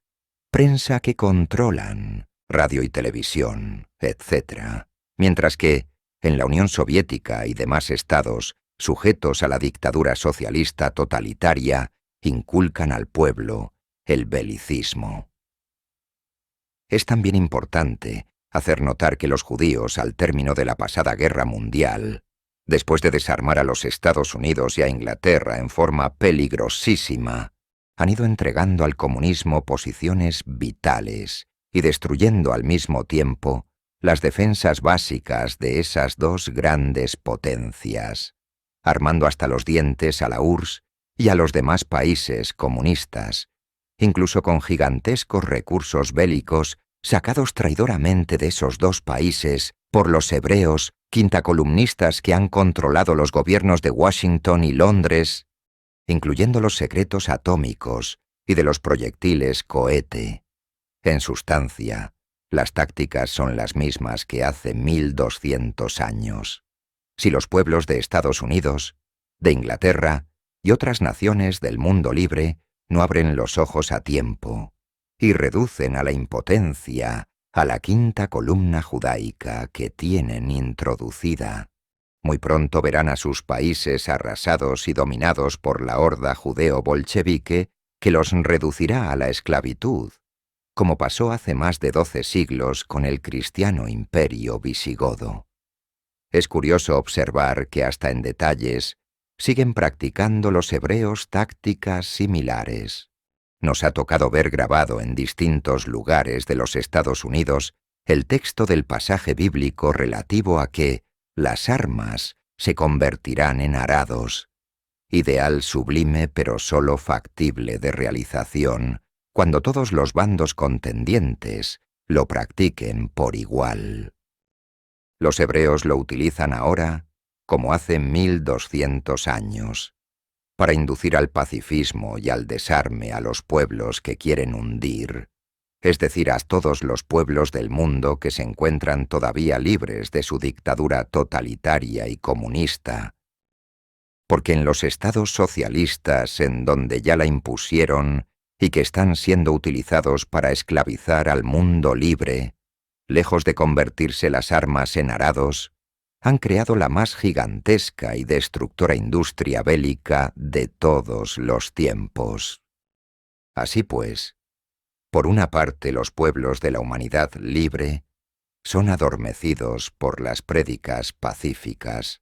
la corrupción y las discordias promovidas por la quinta columna hebrea introducida en ellos, y, por otra parte, al otro lado del telón de acero, se prepara la demoledora invasión que, en forma aplastante, podrá triunfar si los pueblos libres dejan subsistir las traidoras quintacolumnas que entre ellos tienen los israelitas y que facilitarán el triunfo del comunismo en la hora precisa. Como facilitaron también, en la hora adecuada, la destrucción del Estado cristiano de los visigodos. Por el año de 709, el descontento de la nobleza y del pueblo contra Witiza había tomado proporciones tales que su situación se tornaba insostenible. Fue entonces cuando el judaísmo nos brindó una lección más de su alta política, empleando un sistema que después de 12 siglos ha perfeccionado en forma eficacísima. Cuando consideran perdida la causa que ellos sostienen, destacan elementos al bando rival antes de sobrevenir el derrumbe, para que si se hace inevitable su triunfo, al consumarse éste luchen esos judíos por quedar siempre arriba y de ser posible a la cabeza del nuevo régimen. En esta forma, triunfe un bando o el otro, ellos quedan siempre dominando la situación, Practican con científica maestría el principio de que la única manera segura de acertar una carta es apostando a todas a la vez. Este ha sido uno de los grandes secretos del triunfo progresivo del imperialismo judaico a través de los siglos que les ha permitido llegar al dominio universal. Por eso, todos los dirigentes religiosos y políticos de la humanidad deben tomar muy en cuenta esta clásica maniobra de la alta política judaica, previniendo el engaño y evitando la trampa. Viendo prácticamente perdida la causa de su protector y leal amigo Witiza, no tuvieron los hebreos escrúpulos en traicionarlo para poder a tiempo escalar posiciones decisivas en el bando contrario, posiciones que les permitieran dominarlo al obtenerse la victoria. El siguiente dato, que debemos a la acuciosa investigación de un docto historiador, Ricardo C. Albanés, es muy elocuente. Esta degeneración y despotismo provocó un profundo descontento, por lo que desde principios del año 710 estaba condenada la dinastía de Witiza. El célebre Eudón, judío según se ha sostenido y cuya raza ocultaba, púsose al frente del partido español o romano, amenazado por la fatídica ley de razas derogada por Recesvinto, y mediante una rápida y hábil conspiración, aprehendió a Witiza. Constituidos los sublevados en junta, senado romano, pensaron en nombrar rey a Rodrigo, nieto del gran Recesvinto, a cuyo rey tanto debían los españoles romanos por haber derogado los aborrecidos privilegios góticos. Rodrigo, retirado a la vida del hogar, resistía ceñir la corona que le ofrecía el conspirador, pero cediendo a la postre, ocupó el trono, recompensando enseguida a Eudón al nombrarle conde de los notarios, esto es, ministro de Estado y hombre de todas las confianzas reales. Triunfante la conjura, el voto de la mayoría de los magnates visigodos, descontentos ya con Witiza, legalizó al parecer el reinado de Rodrigo. Por otra parte, después de su derrocamiento murió Witiza, según algunos de muerte natural, y según otros cruelmente martirizado por Rodrigo, que le mandó sacar los ojos. Esta última versión es verosímil, si se toma en cuenta que Witiza había asesinado años antes al padre de Rodrigo y le había también sacado los ojos, dejándolo cautivo y ciego. Era, pues, de esperarse que nada bueno había de ocurrir a Witiza al caer en manos del hijo de Teodofredo, martirizado en la forma que queda expuesta.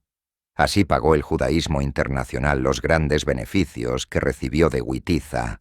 quien no solo liberó de la esclavitud a los cristianos criptojudíos del reino, sino que llamó del exilio a los judíos públicos, les permitió practicar a unos y a otros libremente el judaísmo, los encumbró a las más altas posiciones y les brindó su más absoluta confianza, en aras de la reconciliación cristiano-judía y de la hermandad de los pueblos. La historia nos brinda con frecuencia ejemplos trágicos de este tipo. Para el judío imperialista, la amistad del cristiano o gentil y la fraternidad cristiano-judía no es más que un simple medio para obtener ventajas que faciliten la tarea del judaísmo, tendiente a aniquilar a sus enemigos y a conquistar los demás pueblos mediante la destrucción de sus defensas internas. Al fin de cuentas, si les conviene, acaban por traicionar también, en la forma más cruel, a los ingenuos que se entregan en sus brazos o que inconscientemente les hacen el juego. Pobre del que se deja engañar por los alardes de amistad y por la hábil diplomacia de los hebreos imperialistas. La historia está llena de trágicos desenlaces para los que infantilmente creyeron en tal amistad y se dejaron envolver por tan experimentada diplomacia. es fácil comprender la influencia decisiva que debe haber tenido el judío Eudón, ministro de Estado del rey Rodrigo, sobre este hombre, que ni siquiera quería ser rey y que solo accedió a serlo debido a las instancias repetidas del hebreo, pues en primer lugar, el artífice de esta nueva situación política necesariamente tuvo, sobre ella, influencia decisiva por lo menos durante algún tiempo, y no existen indicios de que el débil Rodrigo, dado también a los vicios y a la lujuria, haya siquiera intentado sacudirse el poder de su ministro de Estado. Por otra parte, la política seguida por Rodrigo es, en sí, tan suicida, que a las claras se ve que fue inspirada por quienes planearan su ruina, y con ella, la de la cristiandad, en el moribundo imperio gótico. La benéfica influencia que pudiera haber ejercido Pelayo, jefe de la Guardia Real, no se deja sentir, siendo evidente que fueron otros los que manejaron la política del débil monarca que entregó el mando de parte de sus ejércitos al arzobispo Opas, personaje que no solo era pariente cercano de Witiza, sino brazo derecho de éste en la dirección de la desastrosa política eclesiástica del monarca. Además, en el preciso momento de estarse preparando los musulmanes a invadir el imperio por el sur, con la ayuda de los judíos, era inducido el rey Rodrigo a marchar hacia el norte con sus ejércitos para conquistar la Vasconia, que nunca habían podido dominar los godos. El historiador Ricardo C. Albanés, después de señalar que Tariq Ben Ziyad en esos días logró avanzar al frente de 4.000 sarracenos hasta el norte del actual Marruecos, dice: Fue entonces cuando el traidor conde don Julián, gobernador de Ceuta y uno de los conjurados, entregó a Tariq esa importantísima llave del estrecho de Gibraltar, excitándole enseguida a pasar a España y ofreciéndose de guía. En la corte de Toledo no se daba importancia a tales sucesos, calificándolas de intentonas que fácilmente podría dominar Teodomiro, duque de la Bética, induciéndose por el contrario a Rodrigo para que, al frente de su ejército, se trasladase al norte de España, a realizar la conquista de la Vasconia, que no habían logrado los más poderosos monarcas godos. Y para determinar esta movilización, se rebeló Pamplona, movida por las intrigas y el oro de la poderosa y antigua judería de dicha ciudad. Mientras tanto, Tariq, al frente de sus berberiscos, franquea el estrecho y arrolla en la Bética las huestes del leal Teodomiro, escribiendo entonces este aguerrido general la célebre carta en la que angustiosamente pedía auxilio a Rodrigo, quien se encontraba en la Vasconia gótica. Estando ya los hijos de Witiza y el traidor arzobispo Opas en secreto contubernio con los judíos y los musulmanes,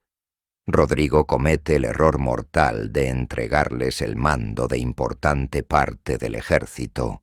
el cual debería librar la batalla decisiva contra los musulmanes invasores. La víspera de la batalla, que los españoles llaman del Guadalete, los hijos de Witiza conferenciaron con los nobles godos y judíos conjurados. Al efecto, la crónica árabe Akhbar Majmua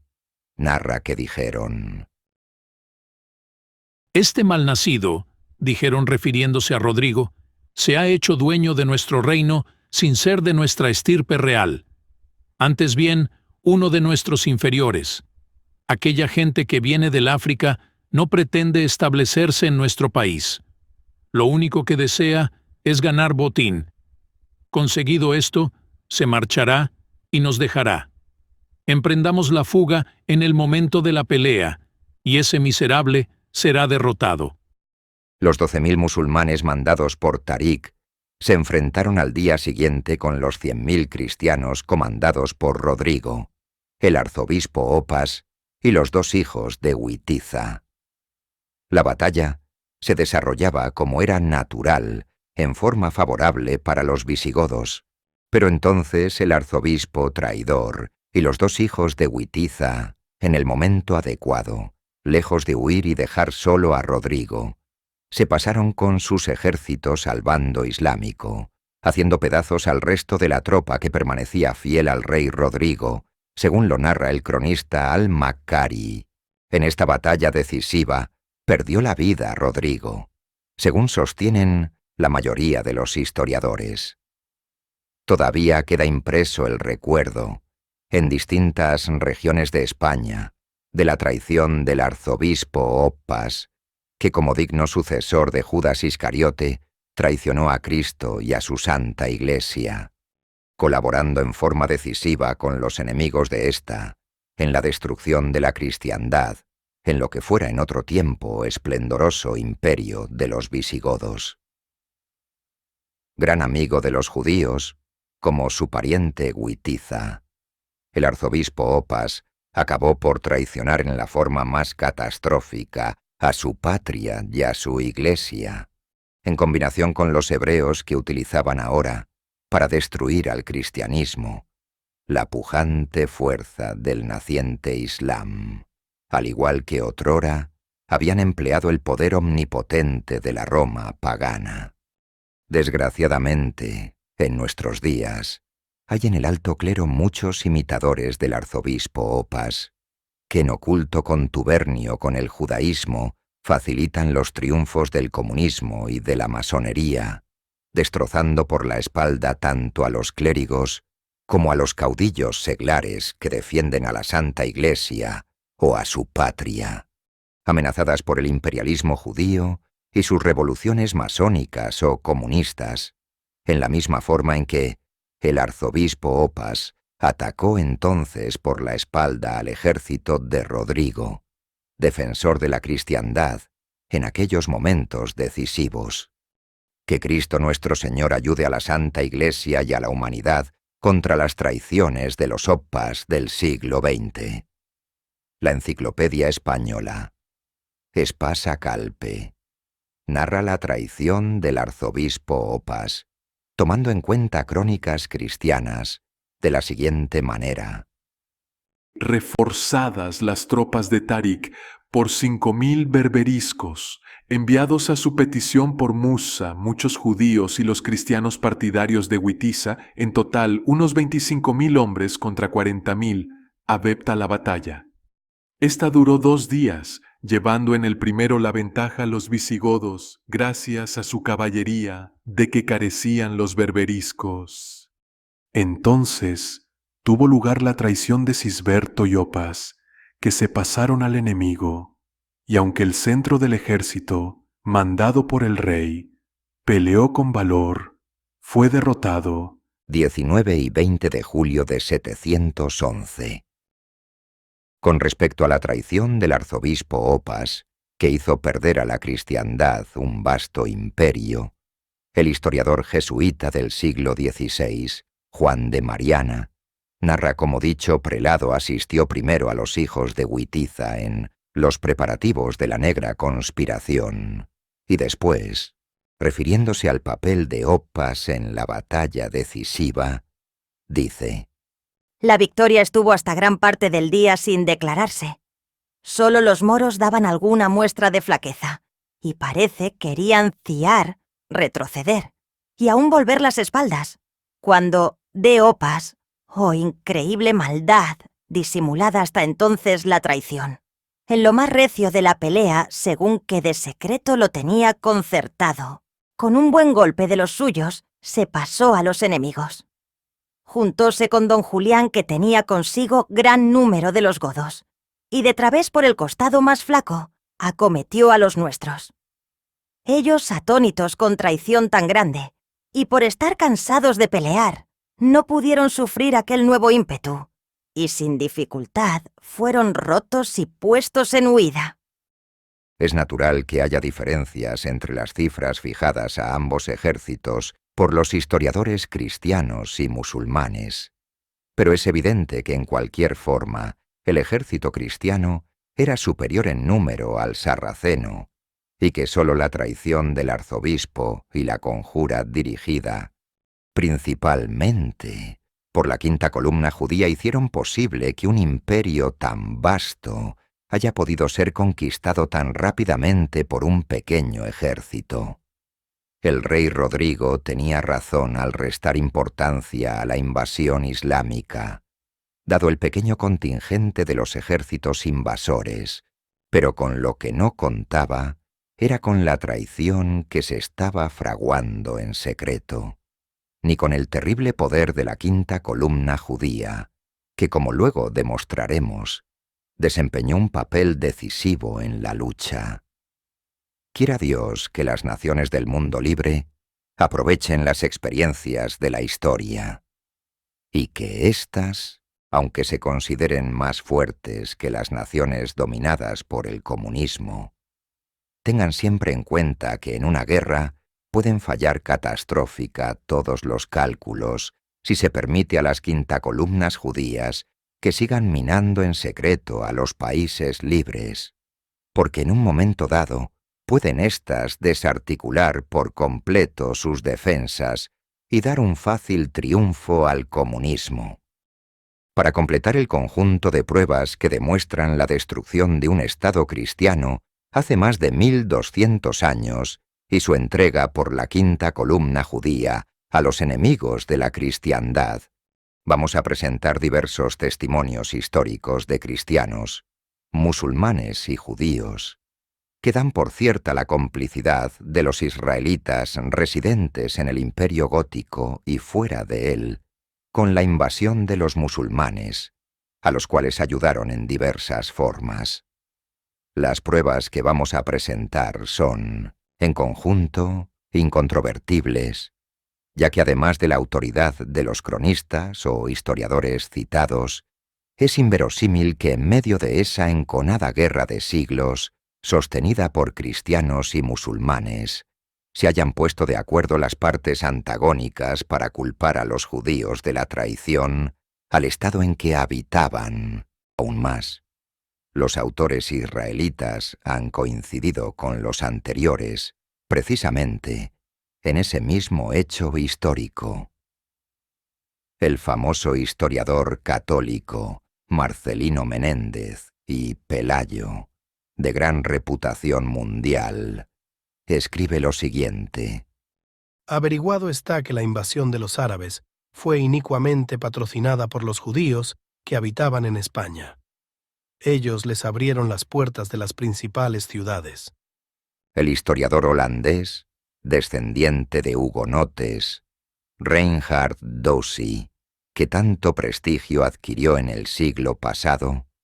da en su obra maestra Historia de los musulmanes de España, una serie de datos que confirman la ayuda valiosísima que los hebreos prestaron a los sarracenos, facilitándoles la conquista del Imperio Gótico. El historiador judío norteamericano, Dr. Abraham León Sachar, que fue director nacional de las fundaciones Hillel para las universidades en Estados Unidos, en su obra titulada Historia de los judíos, asevera, entre otras cosas, que las huestes árabes cruzaron los estrechos que las separaban de España en 711 y se hicieron dueños del país, ayudadas por la condición decadente del reino visigodo y, sin duda, por la actitud simpática de los judíos. La Comisión de Sinagogas Unidas para la Educación Judía, con domicilio en Nueva York, hizo una edición oficial de la obra titulada El pueblo judío, de Deborah Pessin, en donde se afirma: En el año 711, España fue conquistada por los musulmanes y los judíos saludaron su venida con júbilo. Ellos regresaron a España de los países a los que habían huido. Ellos salieron al encuentro de los conquistadores ayudándoles a tomar las ciudades de España. En pocas palabras, esta publicación oficial hebrea resume la acción de los israelitas, que, como se había visto, fue doble. Por una parte, los judíos del norte de África, que en el siglo anterior habían emigrado de España, se unieron a los ejércitos musulmanes invasores, Y por otra parte, los israelitas habitantes del Imperio Gótico, la quinta columna, abrieron a los invasores las puertas del reino, quebrantando las defensas por dentro. El historiador judío alemán Joseph Castaing, en su obra Historia y destino de los judíos, dedicada con profundo respeto a Albert Einstein, dice: Los berberiscos ayudaron al movimiento árabe a extenderse hasta España, mientras los judíos sostenían la empresa a la vez con hombres y con dinero. En 711, los berberiscos comandados por Tarik cruzaron el estrecho y ocuparon Andalucía. Los judíos aportaron piquetes de tropas y guarniciones para el distrito. Este historiador israelita nos aporta el valioso dato de que los hebreos sostuvieron también financieramente la invasión y conquista del imperio visigodo. El historiador hebreo Graetz, después de mencionar que en la conquista del imperio visigodo por los musulmanes intervinieron tanto los judíos del norte de África como los que residían en España, sigue narrando que Después de la batalla de Jerez, julio 711, y la muerte de Rodrigo, el último rey visigodo, los árabes victoriosos siguieron avanzando, y en todas partes fueron apoyados por los judíos. En cada ciudad que conquistaban, los generales musulmanes no estaban en posibilidad de dejar sino una pequeña guarnición de sus propias tropas, ya que necesitaban de todos sus hombres para someter al país. Por eso confiaban su custodia a los judíos. De esta manera los judíos, que hasta recientemente habían estado sometidos a la servidumbre, ahora se convertían en los amos de Córdoba, Granada, Málaga y muchas otras ciudades. El rabino Jacob Serra Isin indica que la invasión de la España goda fue realizada por un ejército de 12.000 judíos y moros, acaudillados por un judío converso al Islam, hijo de Cajena, una heroína perteneciente a una tribu de berberiscos judaizantes, y que fue la madre de Tarik Said. Luego sigue: En la batalla de Jerez, 711, el rey visigodo Rodrigo fue derrotado por uno de los generales de Cajena, Tarif es-Said, un judío de la tribu de Simeón, debido al cual se dio el nombre de Tarifa a la isla. Él fue el primer moro que puso pie en el suelo de España. Es curioso que el citado rabino, a pesar de indicar que Tarik es-Said profesaba ya la religión musulmana, lo sigue llamando judío de la tribu de Simeón. Esto lo pueden comprender fácilmente quienes saben el nulo valor que tienen las conversiones de los judíos a otras religiones, ya que con rarísimas excepciones son siempre fingidas. Entre los historiadores árabes y sus crónicas, se habla de la complicidad de los judíos en la invasión y conquista del imperio visigodo, entre otras, la crónica formada por una colección de tradiciones compiladas en el siglo XI y conocida como Akhbar Majmua, que menciona la conspiración de los judíos para traicionar a Rodrigo. Estos judíos iban en el ejército visigodo con los hijos de Witiza y con los nobles godos descontentos, la víspera de la batalla decisiva. Hay también otros detalles sobre la complicidad de los hebreos que habitaban en España, pues según se narra, cuando hallaban los árabes muchos judíos en una ciudad, les dejaban la custodia de ésta junto con un destacamento de musulmanes, mientras el grueso de las tropas seguía avanzando. En otros casos, simplemente confiaron la custodia de las ciudades capturadas a los habitantes judíos, sin dejar ningún destacamento islámico. Así, refiriéndose la mencionada crónica árabe a la captura de Córdoba, constata que reunió Mogitz en Córdoba a los judíos, a quienes encomendó la guarda de la ciudad. Y refiriéndose a Sevilla, afirma: confió Muza la guarda de la ciudad a los judíos. Lo mismo dice de Elvira, Granada y de otras poblaciones. Datos no menos interesantes sobre este asunto presenta el historiador sarraceno al-Makkari, quien, refiriéndose a los musulmanes invasores, dice: Tenían por costumbre juntar a los judíos en las fortalezas con algunos pocos musulmanes, encargándoles la guarda de las ciudades para que continuase la demás tropa su marcha a otros puntos.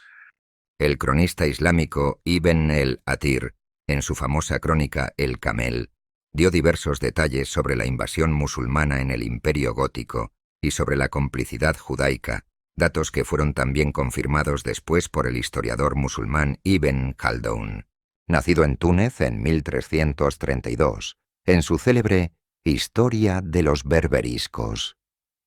De él tomamos el siguiente hecho, por ser de capital importancia, para ilustrarnos sobre lo que entienden los israelitas por reconciliación o fraternidad cristiano-judía. Ibn Khaldun, citando a Ibn el-Athir, dice que después de tomada Toledo por los musulmanes, los otros destacamentos capturaron las ciudades contra las cuales se les había enviado y que Táriq estableció en Toledo a los judíos, con uno que otro de sus compañeros, y se dirigió a... ¿Y qué fue lo que ocurrió a la población civil cristiana cuando quedó en las garras de los judíos? ¿Sería posible que esa reconciliación y amistad cristiano-judía que los hebreos traicionaron en forma ya de sobra demostrada, sirviera ahora que ya tenían arrojadas a sus víctimas, para usar hacia ellas de clemencia y tolerancia? La crónica del siglo XII del ilustrísimo obispo Lucas de Tuy nos brinda datos muy reveladores al respecto. Esta versión de los hechos es repetida después por casi todos los historiadores toledanos, al afirmar que sitiada la capital visigoda por el caudillo Táriq ben Ziyad,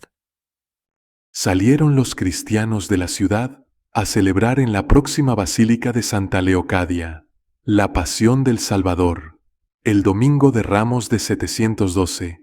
y que, aprovechándose los judíos de su ausencia, pusieron en manos de los musulmanes la silla de Leovigildo y de Recaredo, siendo los cristianos degollados, parte en la vega y parte en la misma basílica. El historiador judío Graetz da una versión que coincide con la anterior, al decir que cuando Táriq llegó frente a Toledo, ésta estaba custodiada por una pequeña guarnición,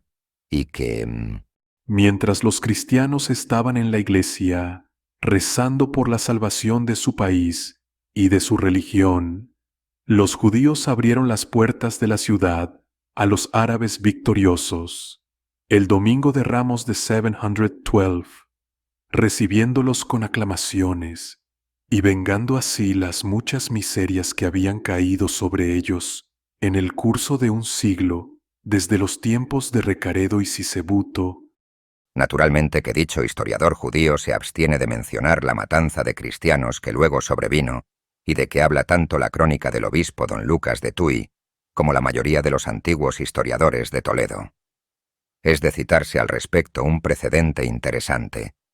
Hacía más o menos un siglo que el emperador bizantino, Heraclio,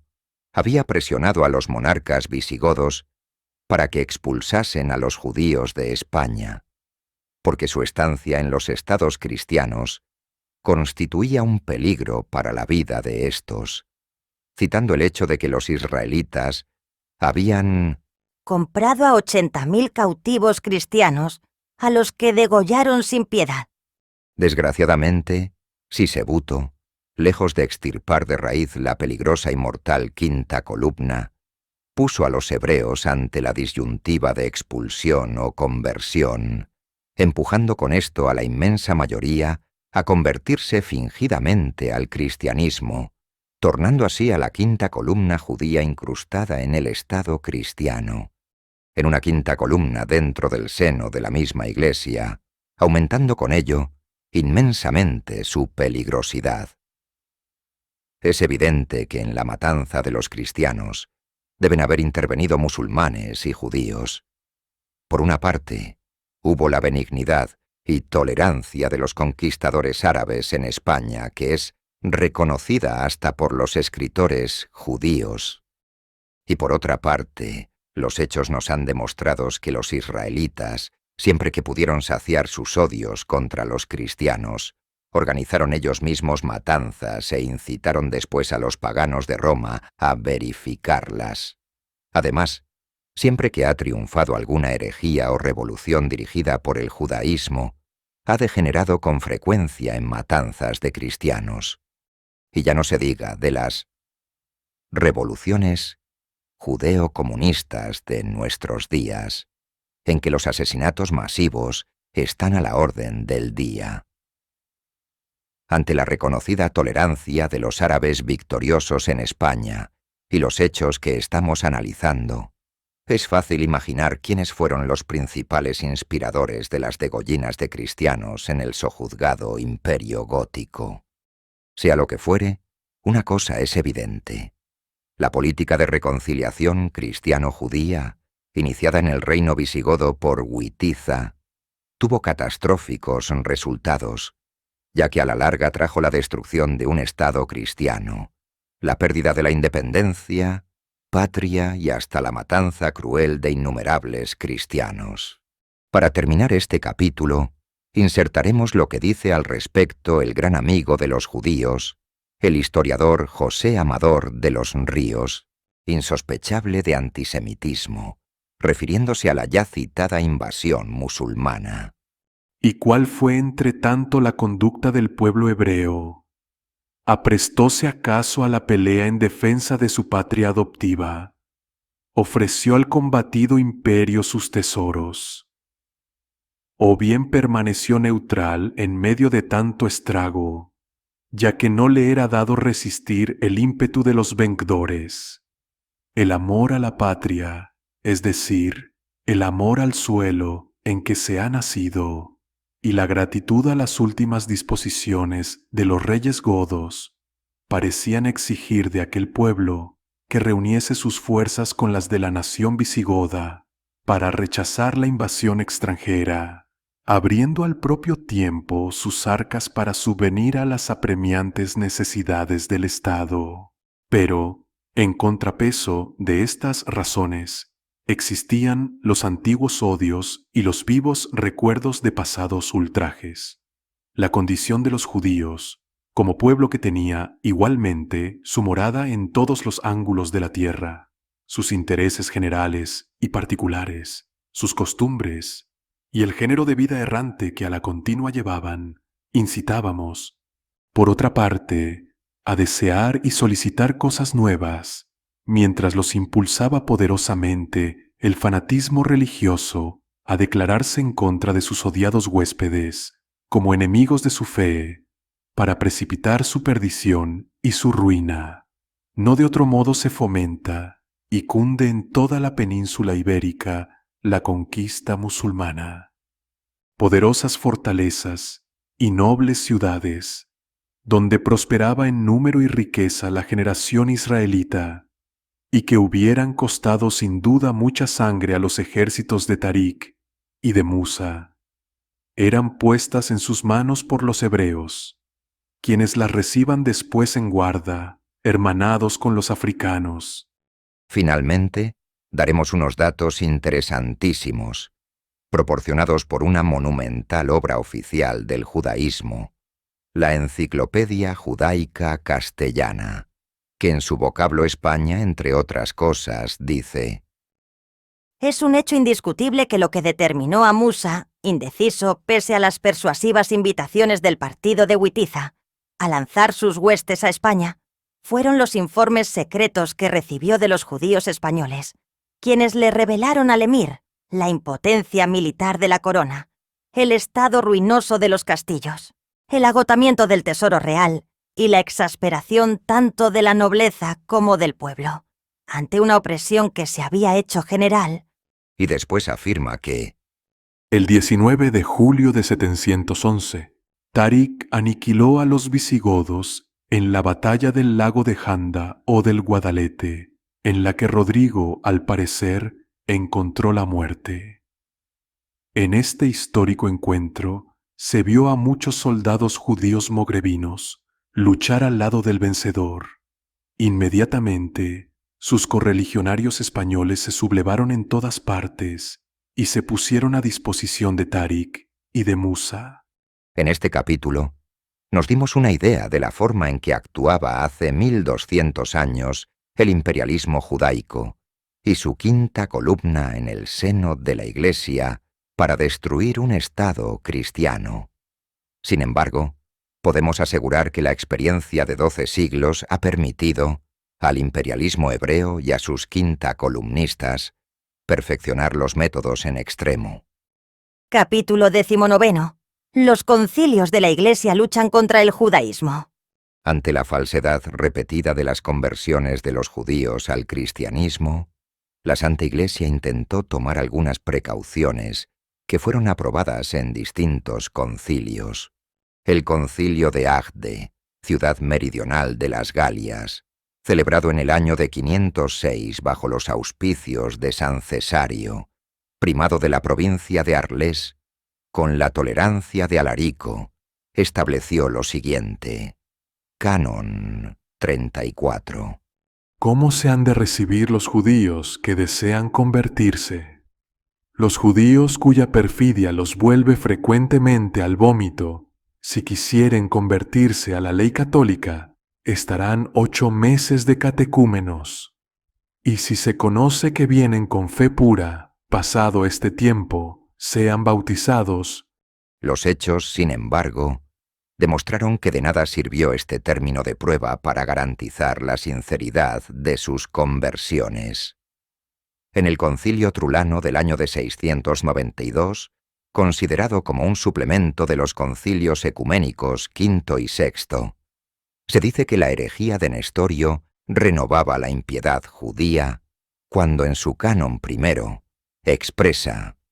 Reconocemos al mismo tiempo la doctrina proclamada en Éfeso por los 200 divinos padres, persiguiendo la inepta división de Nestorio, como segregada de la suerte divina, puesto que declaraba que Jesucristo era hombre separadamente, renovando la impiedad judaica. Y después, en su canon 11, establece la pena de deposición para los clérigos que se relacionen íntimamente con los judíos. Se ve, pues, que ya desde esos remotos tiempos fue para la Santa Iglesia una verdadera pesadilla, la de esos sacerdotes que entablaban amistades peligrosas con los hebreos, habiendo tenido necesidad de establecer penas hasta de destitución para los clérigos amigos de los israelitas. Al efecto, el Sagrado Canon 11 dice: Ningún sacerdote o lego coma los ácimos de los judíos, tenga familiaridad con ellos, los visite en sus enfermedades, reciba sus medicinas, ni tampoco se bañe en su compañía. El que contraviniere a esta disposición, si es clérigo, sea depuesto, y si lego separado. Y no es que la Santa Iglesia se apartara con esto de la caridad cristiana, que ha patrocinado siempre, ya que entre las obras de misericordia existe la nobilísima costumbre de visitar a los enfermos, sino que, conocedores los prelados de este santo concilio del hecho, universalmente comprobado, de que los hebreos aprovechan siempre hasta las generosas obras de la cristiana caridad para adquirir influencia sobre los cristianos con miras a socavar nuestra santa religión, vieron de urgente necesidad prohibir todo aquello que pudiera tender lazos de peligrosa amistad entre cristianos y judíos, misma que pusiera a los primeros en peligro de caer en las garras de esos viejos lobos. Es indudable que tuvo razón la Santa Iglesia al amenazar a los clérigos con la destitución y con la separación de la Iglesia a los seglares amigos de los judíos, ya que estas familiaridades, como las llama el Canon, han demostrado siempre, a medida que se estrechan, constituir un peligro mortal para la cristiandad. ¿Qué ocurriría si se aplicara este sagrado canon a los clérigos que en la actualidad tienen tanta familiaridad y estrecha amistad con los israelitas en esas llamadas confraternidades judeo-cristianas de nuestros días. Si se les aplicase este canon, de seguro que se daría un paso agigantado para salvar a la Santa Iglesia del sabotaje mortal de la quinta columna judía en el clero.